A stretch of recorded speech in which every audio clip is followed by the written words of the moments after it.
خوابی نه؟ بیدارم. یک دفعه این مور و ملخ میریزن توی دهات، زن بچه مردم هر چی که دستشان میاد در میدارند و میبرند. اون رهبر گلتون رو خودم فرستادم رو هوا. اون رهبرایی که زبون داشتن اندازه کف دست حالا کجا؟ از خونه زندگی آوارمون رو کرد. دیگه چیزی نمونده، رعیتی نمونده. برس! شما دشمن خدا و پیغمبری، قتل همه تون واجبه.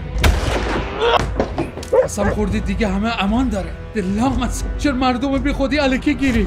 چرا الکی کشی؟ چرا بایستادی؟ فرار کن!